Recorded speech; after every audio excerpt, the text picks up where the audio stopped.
Hello and welcome to Moderate Fantasy Violence, a podcast about pop culture and the world around it. I'm Alistair. And I'm Nick. And in this episode, we'll be reviewing the second series of Killing Eve, and then asking, what takes you out of a story? But before that, Nick, do you have anything to recommend to our listeners? For a certain value of the word recommend, but I've been watching the BBC HBO co-production Years and Years, the new dystopian Beware the Path We're Currently On drama from Russell T Davies. It was on BBC a few weeks ago, and I think it's on HBO in the States now. And yeah, this stars a who's who of vaguely recognisable British actors, including Russell Tovey, Emma Thompson, and Rory Kinnear, all starring as the Lyons family, who are a whole sort of sprawling family set through whose eyes we view a sort of vision of the possible future based on current political trends and technological advances and such. It's basically like a sort of soapy Black Mirror. It's basically like watching these families' lives kind of unravel as they go through the usual cycle of bad financial decisions and affairs, and against the background of the political situation worsening, tightening immigration laws, increasingly homophobic laws, bank crises, technological advances, leading to things like transhumanism trying to work their way into reality. Basically, it's just I've only seen 4 episodes so far, and so far the motif seems to be that it's very, very depressing. Obviously, I've watched a lot of Russell T Davies work in the Doctor Who and related areas field, like Doctor Who and Torchwood and Sarah Jane Adventures or whatever. And he is always quite good at building the heightening sense of things getting worse. Of all the things I remember from Russell T Davies' work, one of them is this sort of amazing build of drama and build to a cliffhanger. And Years so far is just this snowballing, oh god, it's getting shitter and shitter and shitter. As I remarked on Twitter during the week, watching this at the same time that Boris fucking Johnson ascends to the crown of the United Kingdom may have been a mistake. Yeah, that does sound like there would be depressing TV for depressing time in British politics. I mean, it's much of a muchness, really. I'm sure there was something depressing happening back when it actually aired as well. Yeah. I remember when Russell T Davies was in charge of Doctor Who, and what I thought he was really good at was always this kind of like build to these like big emotional moments.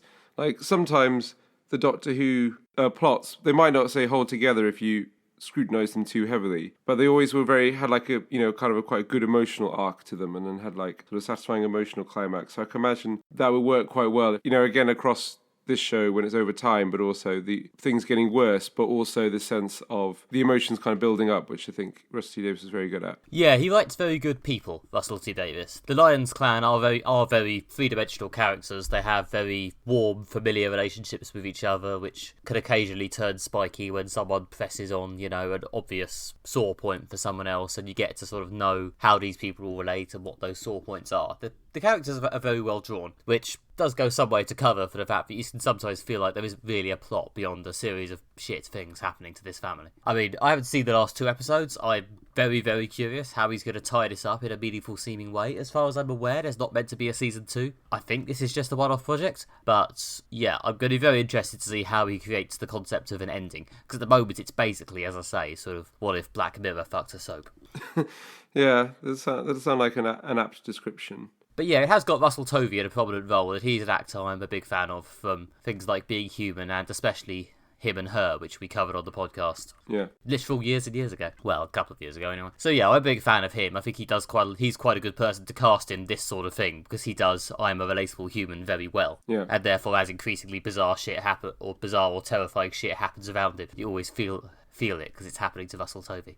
Yeah, he's a good everyman actor, I suppose, yeah. And so yeah, he's a really good person to kind of to see the broad sweep of history through their eyes, I suppose. He is the sort of slightly younger, vague sort of romantic hero part of the family, and he's sort of going through some changes in his life. Yeah, he starts off married to one guy, he's later gets together with another guy, he's going through some vaguely soapy romantic bits, and it all becomes entangled with all the political stuff I hinted at earlier. Yeah, that part works pretty well. So a show you'd recommend, but with the warning that it is very depressing. I would be very interested to see how they make it feel like an ending, as I say. But so far, yes, I would recommend it in the sense that it's well done, but caveat, it's also a massive bummer.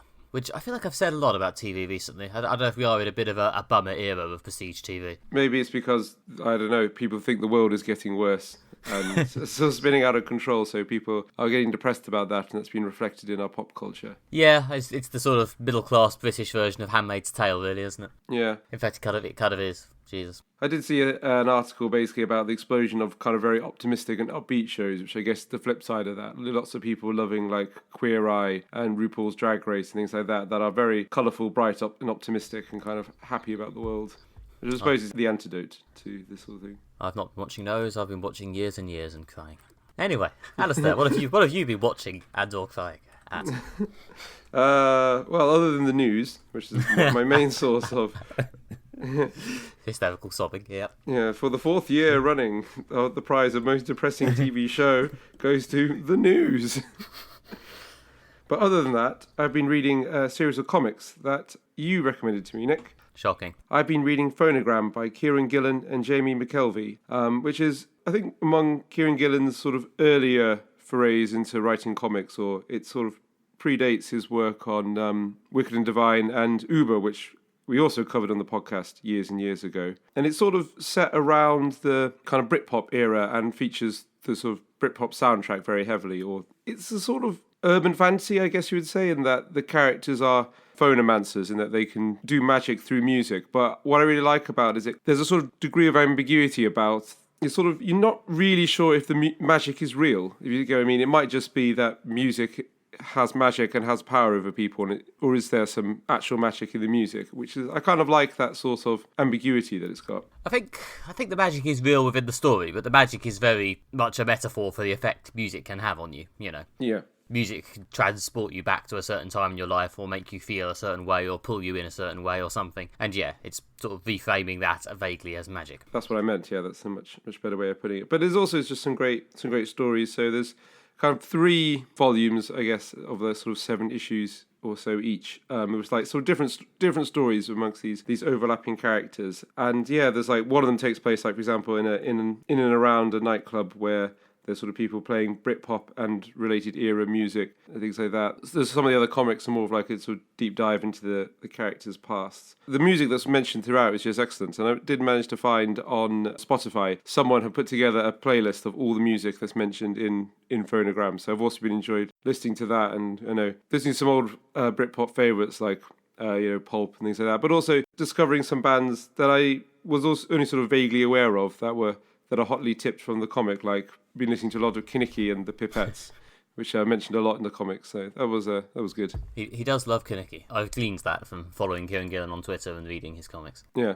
But yeah, Phonogram, I think what I always liked about Phonogram is that it's not really a period piece about the influence of Britpop at the time, because that has been done elsewhere, but it's very much, from the first issue and onwards, it's very much about looking back at it. It's very much about how you feel about it now that it's finished. Because even though this is quite old by Kieran Gillen comic standards, it's nowhere near as old as Britpop. By the time he wrote this, Britpop had been a good 10 years dead. Yeah, it's not contemporary. Yeah, so it's always about someone looking back at Britpop as, well, in the sort of Phonogram magical sense, something that evokes the spirit of their past, or the feeling of their past. Yeah. And yeah, it's quite... I mean, he's explored that elsewhere in other stuff. He has a new series called Die, which is doing something similar. But yeah, it's very much about how we look back on the culture of our past and the people it made us into. And yeah, I think it was one of his first sort of long-form comics, but it does stand up, considering how I feel about a lot of my own earlier work, it stands up surprisingly well, going back and reading Phonogram. Yeah, no, it does. I would highly recommend it. One of the other things I really liked as well is that, although I was kind of maybe even a bit too young for most of Britpop, like definitely maybe came out when I was like 9 or something like that. But I did spend a lot of my time at university listening to Britpop. I went through a big phase of listening to loads of it then, which meant that now, because the comic's very much about looking back on how music could transport you back to when you were young, which Britpop has that effect on me. Listening to it sort of transport me back to when I was younger, but not transporting me back to the time of Britpop, transporting me back to my university time when obviously the culture had moved on from Britpop, but I hadn't. Yeah, and how you felt and so on. Yeah, exactly.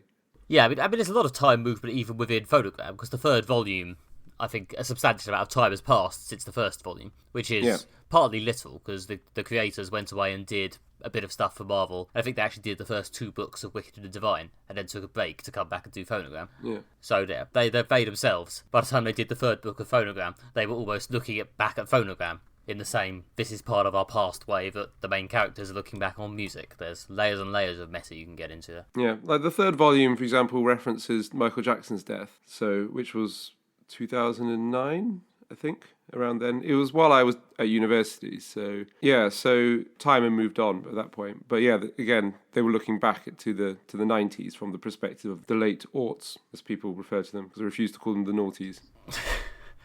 Yeah.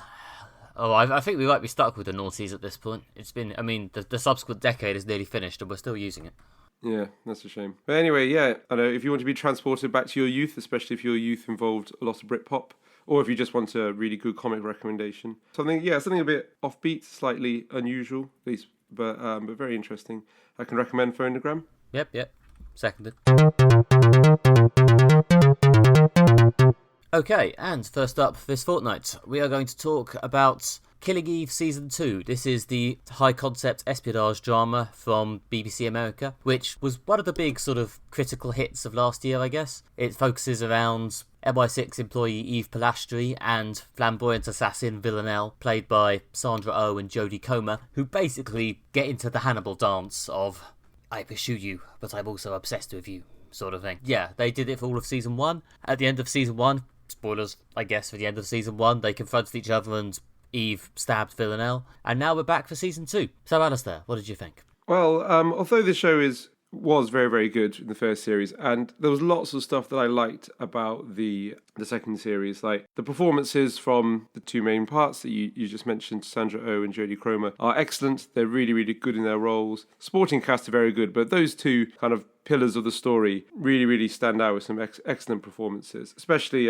Jodie Comer, who's just absolutely captivating playing Villanelle. So one of those brilliant, like, larger-than-life characters. And yeah, there's lots of things that's really cool. Like, the show's got a real sense of style. Yeah, especially Villanelle always has these amazing costumes, and just the look of the show is really nice. And the music is this sort of slightly ethereal, dreamlike kind of quality to the music that makes the whole thing seem a bit odd. But I don't know if this is like a sort of obvious opinion to have, but obviously this show has a different showrunner or head writer from the previous series. The first series had Phoebe Waller-Bridge, but although she I think produced this series, didn't write it because she was away working on James Bond, apparently. So, but I kind of felt there was a kind of a lack of direction, or what this second series really needed was a firm hand on the rudder, which I think it lacked. This kind of mainly broke down for me that I kept thinking, like, I'm not sure who I'm supposed to be rooting for, or I'm not sure what I'm supposed to want, or how am I supposed to view the main characters. Like, I kept thinking, like, are we supposed to want Eve to catch Villanelle or not?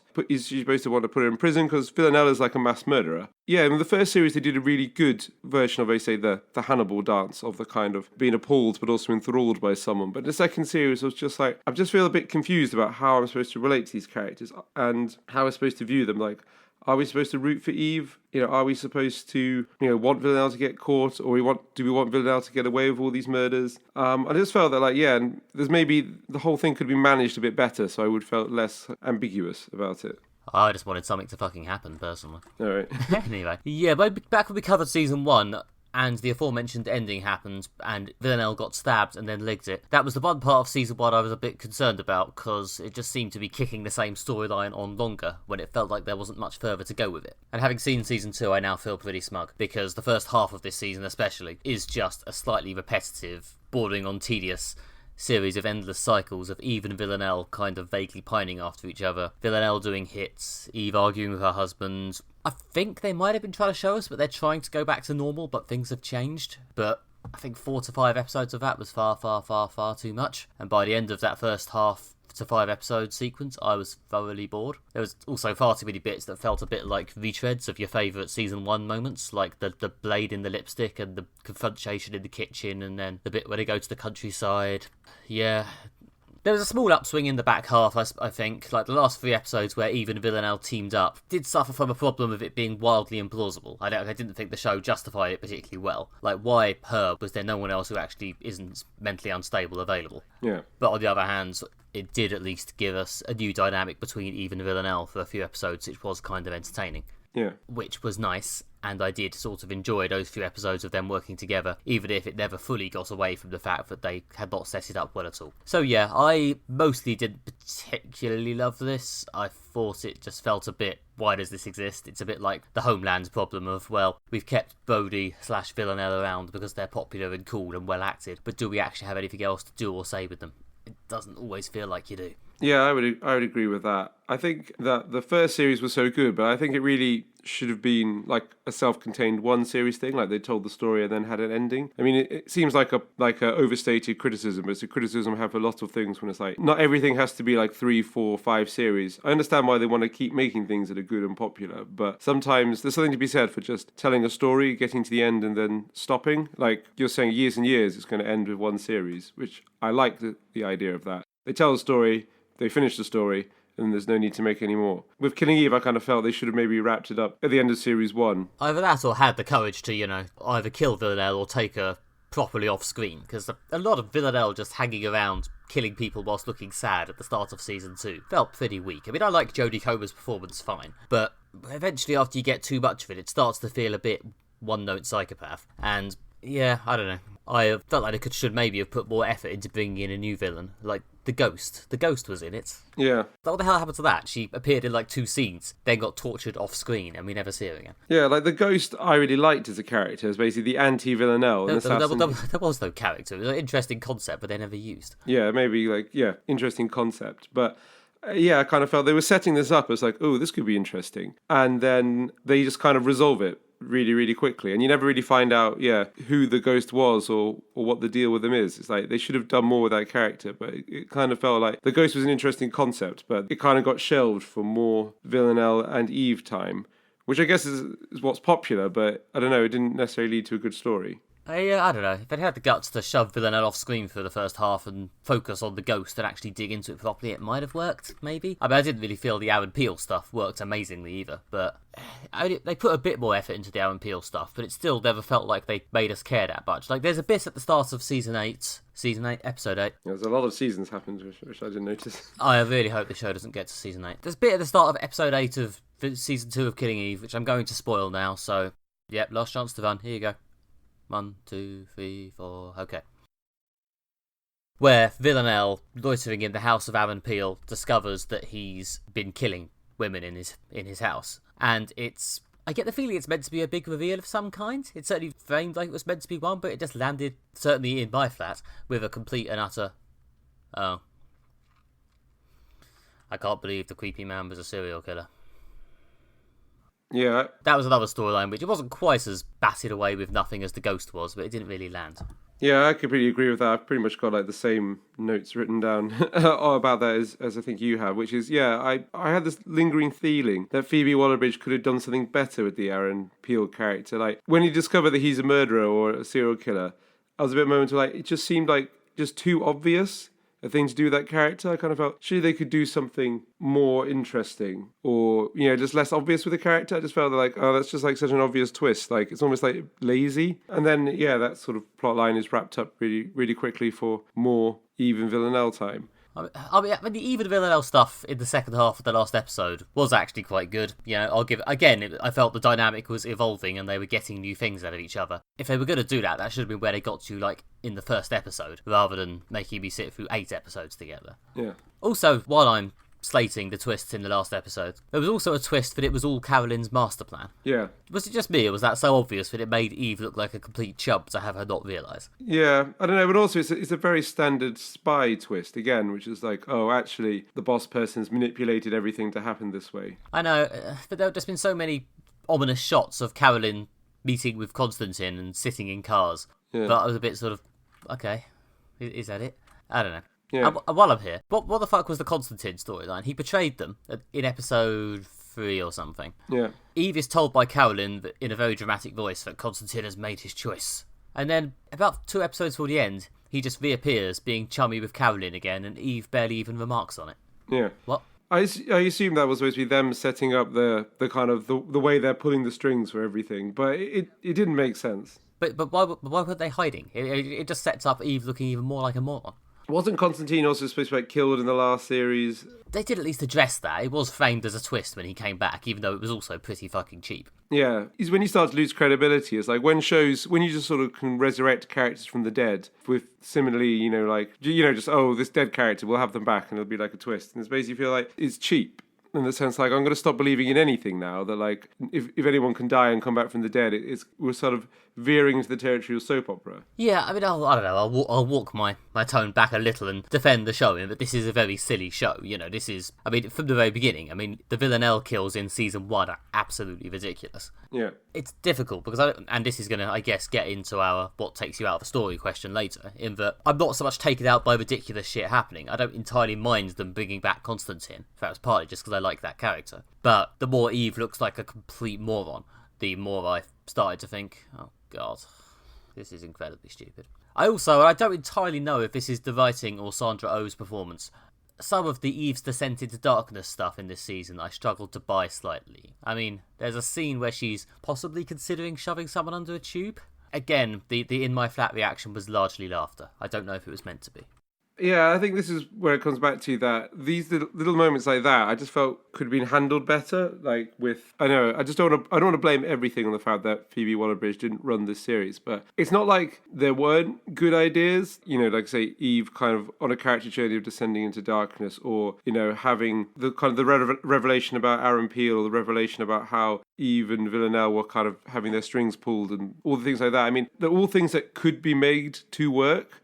They're not like terrible ideas, but I just feel that like they were executed sometimes like, I don't know, ineffectively or subpar. There's like, the whole thing could have been like just managed better. Yeah, which is why I keep bringing it back to like, maybe if Phoebe Waller-Bridge had been writing it, she would have been able to handle all these twists and these character arcs better. Yeah, I don't know. I mean, I'm always slightly reluctant to get into intuiting what was happening at a producer level. Don't know if Phoebe Waller-Bridge finished season 1 and then thought, well, this dynamic has pretty much played out, to be honest, I'm off. But that is just me putting my own opinions on Phoebe Waller-Bridge because I like the idea of her agreeing with me. So, who knows? I do think the dialogue did seem a bit flat this season. I mean, there were some good jokes and some like nice sort of spicy back and forths, but there was also some bits where it seemed suddenly quite flat and melodramatic, especially during some of the sort of confrontational bits. I can see the temptation to blame that on Phoebe Waller-Bridge leaving, as the sort of chatty, conversational, snappy dialogue is something she's very good at. Yeah, it was not as funny as the first series. Like there was no bits like, you know, in the first episode of the first series when they're sort of hungover at work and arguing over a croissant. Like those kind of little moments, like the fact that they kind of made MI5 and MI6 look like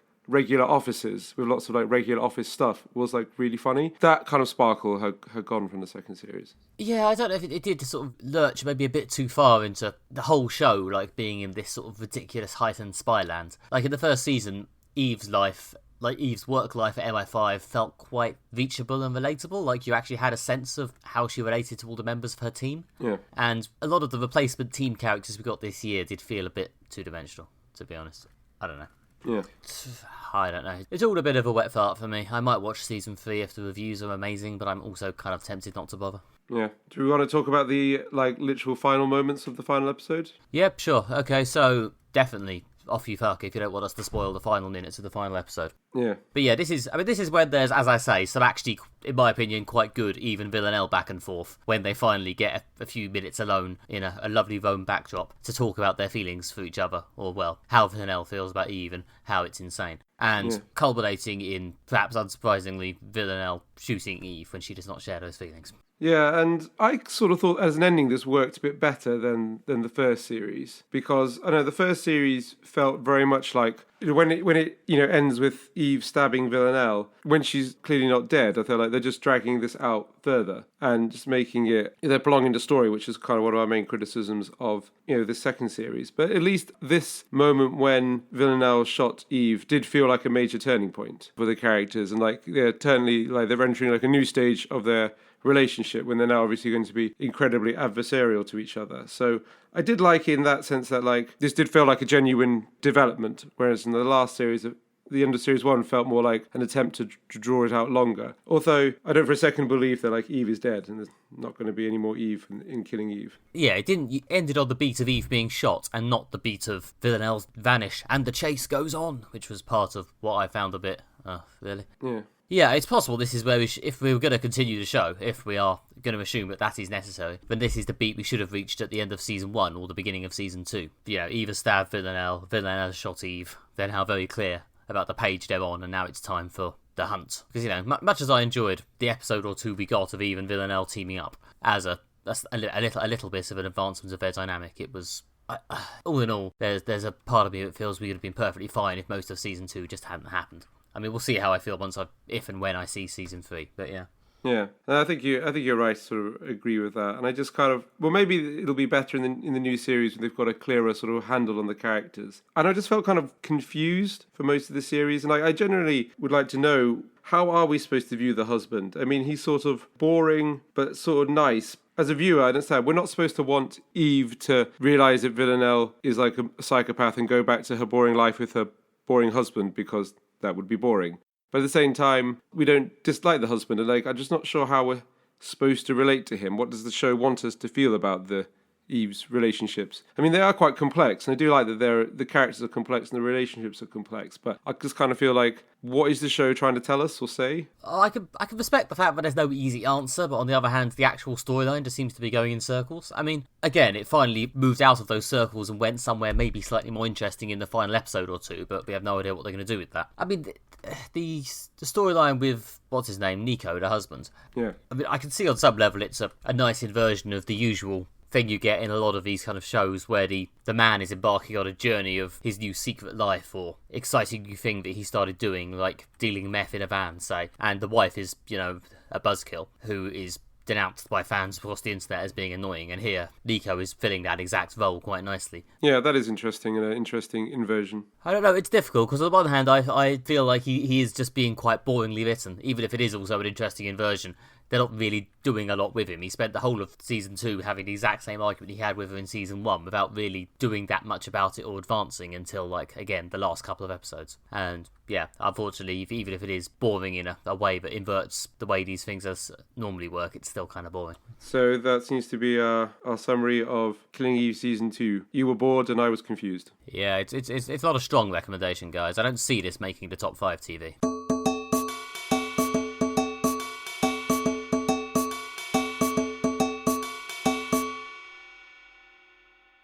Okay, follow-up question time. And as you may have got from that previous segment, Killing Eve Season 2 just lost, I think, both of us. Certainly me, after a while. So, for our follow-up question, we thought we'd ask, what takes you out of a story? At what point are you just no longer with your piece of fiction? Alistair, when does it happen for you? There's a sort of concept that I've been trying to express, and I'm sure there is a more erudite way to express this. But what it is kind of like, I can believe in time travel, aliens, spaceships, gods, demons, curses, what have you. Obviously, I can believe all of that within a story. But, for example, what I really can't believe is like someone not being upset when their kid dies, or something like that. There's big fantastical things, obviously, can be excellent features for stories. But when you stop relating to a character as a person, that's kind of what I think is beyond belief. When you stop believing that this is like a credible reality, and a credible fictitious reality can contain all sorts of bizarre, far-fetched things, crazy twists, serial killers, what have you. But it has to have some kind of grounding in sort of what we recognize as human beings. And so it's when characters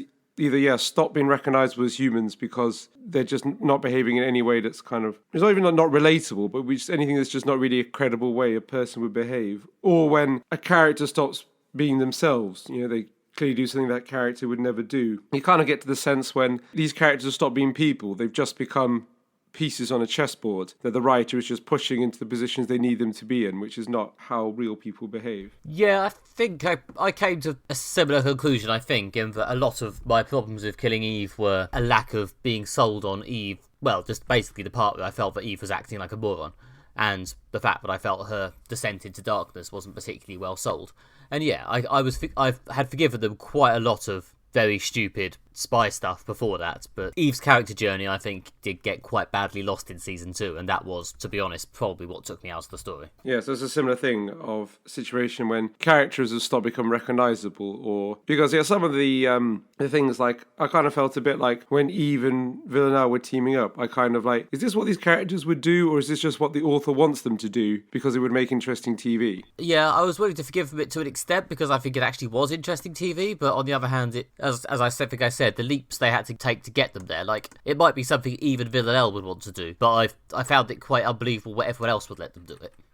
Yeah, I think exactly. is the problem I had. Yeah, but it's stopped being recognisable. Like, obviously, shows can have sort of crazy twists and things like that, but it does stretch the bounds of credibility when people are like, should we bring this complete psychopath who cannot be trusted to do anything and has frequent outbursts of extreme violence and pretty much betrays everyone she meets? Should we bring that person into our workplace and have a nice cozy chat with them? Like, no one really says this is obviously a terrible idea that's going to end horribly, which just seems like surely that's someone's role to do that. I mean, I suppose they did have the bit with like when Kenny sort of walks off the project or gets fired, which I suppose is supposed to be, he's supposed to be the guy who says this is going wrong, but I don't know, but that was even before they properly teamed up, so it just didn't feel like people behaving like credible people. Yeah, I think as well as the sort of character stuff, I think there was a degree of, I think I rely on a certain amount of momentum to carry me through some stories. Like I'm less likely to think, hang on, is this bollocks, if the momentum is going forward enough to keep me entertained and stop me having time to think about if it's bollocks, which might be another problem with, well, firstly the second half of Killing Eve, that it's quite boring and therefore I had more time to think of whether it was bollocks, and secondly, you know, I find this with a lot of Doctor Who episodes. The ones that lose me tend to be the ones that are a bit sort of trudgy and mid-pace and haven't got a lot of entertainment value or emotional atmosphere to distract me from the fact that the plot is often bollocks. Yeah, if you're swept up in something, then you're less likely to notice its flaws, obviously, and things like that. But yeah, if something really jars and stands out, like someone just behaving in completely unexpected ways, then that will still take you out of something that you're swept up in. It'll jerk you out of the story. Well, yeah, I mean, since we've already mentioned Russell T Davies, you know, he's very good at using the fact that he can write recognisable human beings as a way of distracting from the fact that his sci-fi plots are often bollocks. Yeah, but what I think about Russell T Davies, we said, is that he always kind of got the emotion. Yeah, right. exactly. So one that I think often cited example is the third season of Doctor Who at the end, when basically everyone kind of just wishes the Doctor to become sort of an all-powerful being and defeat the Master. And obviously, it as a sci-fi bit of plotting is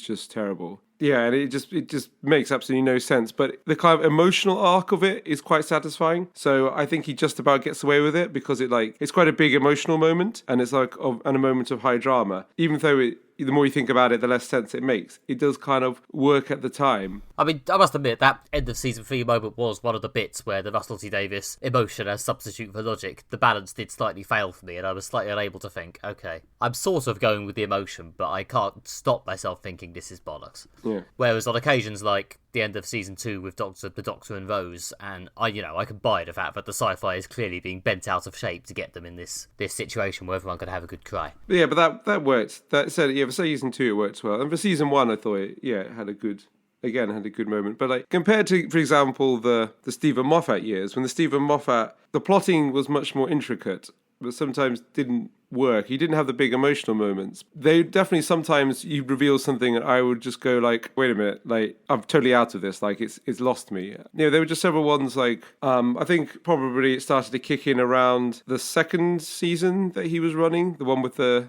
astronaut in the lake. There are several bits when like the twists were just like, this doesn't seem like credible TV anymore. Well, yeah, that suffered a bit from what you were saying earlier, in that Amy and Rory's kid died or disappeared or something, I can't remember the details, and they just didn't seem to care enough, which is, as you say, may have been as much a problem with the production and the schedule and the way the show was made as it was the writing, but still, it didn't quite work. Yeah, exactly. But yeah, anyway, Doctor Who, I think, as a whole, not even getting into individual showrunners, does feed quite a lot on momentum to distract you from what's actually plausible. And a lot of the time it gets away with it, sometimes it doesn't. But I think the momentum is a big thing. Yeah, and that's why I think Russell T Davies was a good showrunner, because he could at least hit the big emotional moments, which was enough to give it that momentum that you've talked about. Whereas like the Stephen Moffat ones lacked those kind of big like emotional moments, I felt, which is what covers up. It's kind of like, I don't know, it's kind of like if you're painting or whatever, that like you can distract people with something that looks really good and it kind of, people don't see the flaws or whatever. Yeah, there was probably a better metaphor in there, but I failed to find it.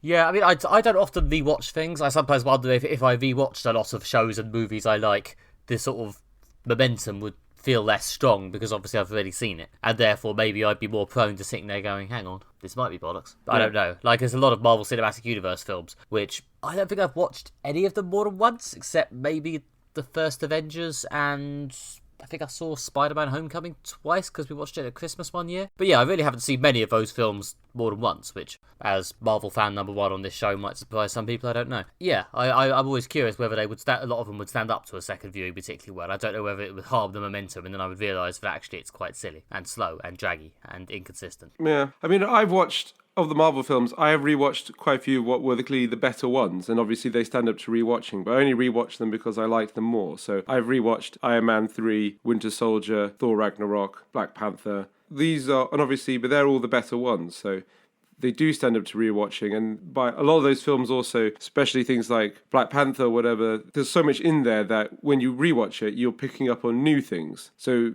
if you want to get something that's got a rewatch value, then it should be there's something new to discover the second time. Actually, yeah, I rewatched Ragnarok, and that was, if anything, better the second time. Yeah. So fair enough. There's a film that isn't bad. But that's you're getting a new sense of momentum from it, I suppose. Maybe like again, you watch them the second time. If it's not as good, it takes you out of it. I'm trying to think of an example of when I've done that, and it is failing me. But I can imagine that if I know it kind of comes in for a bit of a kicking on this podcast, but or at least it's one of the weaker of the Phase 3 Marvel films. But I can imagine if you rewatch Doctor Strange, there might be some bits when it's kind of like this stretches the bounds of credibility. Like for example, I remember when we were reviewing it, he goes from basically being unable to do magic to being extremely good at magic really quickly, and that was what I thought one of the flaws of it. And I can imagine if I rewatched it, that sudden sea change moment might be a moment when it loses me. I'm like, no, this doesn't make sense. How can we be so good so quickly? Yeah, I was just trying to think of other TV shows I've watched for like a long time which have managed to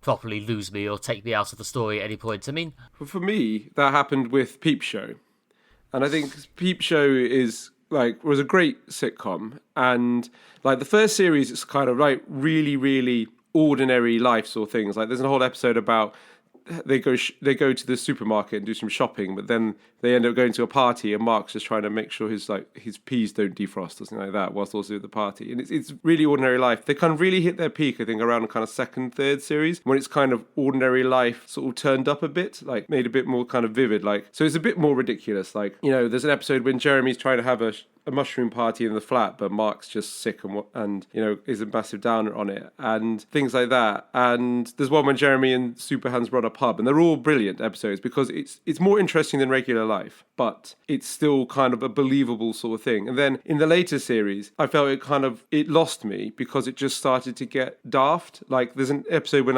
it all revolves in basically having to kill and eat a dog, which has some funny moments in it, don't get me wrong. But what I'm thinking is, the great thing about Peep Show was it had this sense of reality, like this could happen. Like what if you and your mate decided to run a pub, and obviously it would go terribly wrong. It's just within the bounds of like credible reality. When it got to the point of them like killing a dog and things like that, I just felt like this has stopped being real. This has now become just like too over the top, and it just totally took me out of it, because the premise of the show was kind of, it's supposed to be basically all regular things that could happen, or like slightly exaggerated things, but totally exaggerated things was a step too far. Yeah, I mean, obviously its brother in the flat share sitcom genre, the classic Friends, famously went from being vaguely down to earth in the opening seasons to utterly screaming over the top by about season 6 or 7, and that's generally when it lost a lot of people. Though in that case, I think it was again the characters but I think there was a lot of people who felt that the characters became one-note caricatures. Yeah. Which is, I guess, another risk of just running something forever. It just starts to become harder and harder to generate new ideas without just taking it to a higher and higher level. It's one of these things which I think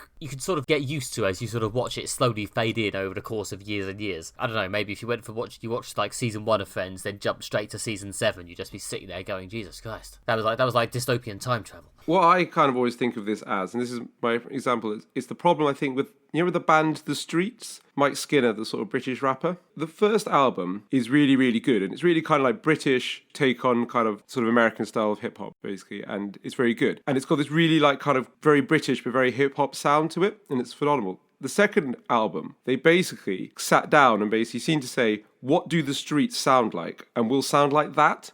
And it's kind of weird. They kind of became like a parody of themselves. I mean, I kind of have the same opinion of Oasis, to be honest, so... I mean, yeah, valid criticism, especially with some of the later Oasis, when he gets to, like, Standing on the Shores of Giants or Heathen Chemistry. Yeah, I think maybe a lot of the time what takes us out of a story when we're dealing with these huge monoliths is this sort of... when it ceases to be a story about the characters and becomes almost a story about its own amazing myth, I guess. Late in season sitcoms became very aware of, what they were doing and the importance of it all, or the fundamental hilariousness of it all, and started getting more and more sort of insular and upscale, and it just becomes a bit unfunny. You're right. They've become lost in their own mythos, things like that, and they've become more about the idea of the show than the show itself. The Friends writers were trying to write Friends rather than write a sitcom, if that kind of makes sense. Just like the Streets tried to sound like the Streets rather than just made music, which obviously would sound like the Streets, but more organically. I don't know. There's like kind of like a mental process here of fabricating your own mythos.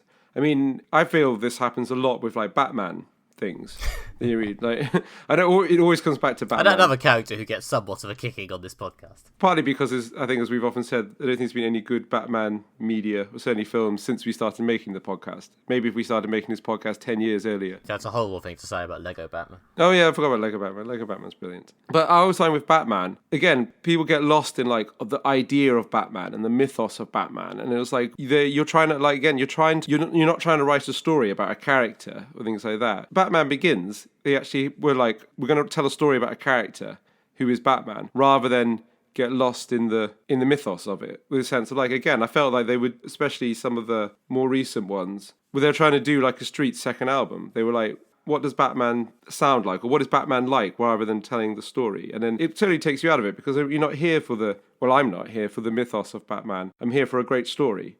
But that seems to have been forgotten. Well, yeah, I mean, I think it's a problem that happens with a lot of these revival shows or revival movies that they have nowadays. Yeah, when you come back to your thing that finished years ago to do an epic return to the mythos, you're inevitably gonna, play the hits a bit. I mean, Veronica Mars has just come back for its 4th season on the American streaming service Hulu, a thing I'm quite bitter about because I cannot currently legally watch it. Hulu, if you're listening, please sell the fucking UK rights to fucking someone. But I'm not actually here to talk about that season. I'm here to talk about the movie continuation they made a few years ago. Yeah. Which I felt was not actually amazing as a piece of storytelling. Like, it was fine as a, here's the stuff you like, enjoy it type thing. But I get the feeling they felt very obliged to do some quite hard fan service. And I didn't really feel like there was a hugely good story to be told. Yeah, no, I think you're right. One thing, that definitely takes me out of a story is too much fan service, which I guess is kind of, I think, my objection to a lot of Batman stuff. It said, and he totally says that, too much fan service is like, it's a similar sort of thing. Maybe again that's the problem with the Street's second album, that they're trying to service the fans rather than make good music. That's definitely something that takes me out of it. Yeah, I was just trying. So there was something recently where where there was quite a lot of talk about the level of fan service in it. I'm struggling to remember exactly what it was. I mean, one of the things that I think, again, that keep the Marvel films fresh and is they do seem to keep the fan service to a minimum. Even for Endgame, they really get concentrated on making a film that most people could go and watch. They didn't have to be. There wasn't a huge amount of fan service. But then again, we said this, we wouldn't talk about Marvel for one episode, but we somehow have managed to talk about Marvel. Yeah, I'm going to continue that now. I do actually think Endgame, once you start time travelling back into your own previous movies, you are getting a little bit into fan service territory. Yeah, that's true. I think they did quite a good job of it, and I think Marvel, they had enough of a decent structure surrounding it, and they got it over with quickly enough that it works. And, honestly, I mean, it depends what they do next, but I think they got that far without doing too much fan service, and they'd been sufficiently successful. But I think people are willing to let them have that degree of fan service as long as they knock it back on the fucking head for the next film. Yeah. Basically. And as long as, Phase 4, which has now been announced, but we won't do analysis of that because you can find literally hours of it on the internet. Phase 4 manages to do something new rather than lapse into fan service. Yeah, I don't know. I'm intrigued by the idea that Veronica Mars Season 4 is actually going to be a genuinely good continuation, because I must admit, I was a bit wary of it after the volume of fan service in the movie. But I am now quite curious to watch it again if Hulu will ever fucking let me. Yeah, and a lot of the times, resurrecting things that have kind of been dormant for better part of 10 years can be a mistake. Sometimes it's good to bring stuff back, but I often feel like, I don't know, should we move on? I mean, I don't know, again, we've kind of drifting from what takes you out of a story to the fundamental question of our culture, which is original IP. Will it ever happen again? Yeah. To which the answer is possibly not, or at the very least, possibly not in a way that's mass marketed. Yeah. I think what we're getting at is it's more than just being low quality that takes you out of something. Like, obviously, you said Killing Eve Season 2 you found quite boring. Yeah, but I think there is more to it than just something being low quality. There's a sort of, when things kind of stretch the bounds of credibility too far, like in Peep Show when they eat the dog, or when they start to lose the sense of what it is that something's about, like when Friends just descended into a parody of itself, and The Streets did as well, and things like that. Well, yeah, that's literally taking you out of a story, hasn't it? It's just left behind what you liked about the story. Yeah. And it's difficult because sometimes you do actually need to, expand the scope of something if you're going to continue it. If, again, continuing it is actually a good idea. But on the other hand, yeah, if you change what something is too much, it's probably not unreasonable for the people who liked it to just go, well, why am I still watching this? Thanks for listening to Moderate Fantasy Violence. If you would like more from the show, then you can visit our website, moderatefantasyviolence.com, where you can listen to back episodes of the podcast, bonus audio pieces under the name Excessive Fantasy Violence, and short written pieces by Nick and myself. Also, if you enjoy the podcast, please leave us a review in your podcatcher of choice, as it helps other people find out about the show. And if you want to follow us on social media and hear how boring we found other recent TV and film releases, you can go to MFV Podcast on Twitter or Moderate Fantasy Violence on Facebook and give us a follow and or like. Or you can go to Twitter and follow me myself, Nick Bryan, at NickMB, or go to my website at nickbryan.com and hear about my comics and such. You can also follow me on Twitter, where I'm at Alistair J.R. Ball, and you can find more of my writing at redtrainblog.com. That's all we have time for in this episode. Join us next time when we'll be discussing the new Fast and Furious spin-off, Hobbs and Shaw, starring The Rock, Jason Statham, and Idris Elba. It should at least be interesting, and it does kind of look fun. We'll see what this latest iteration of the franchise looks like. Anyway, so join us then, but thanks very much for listening. Goodbye. Bye.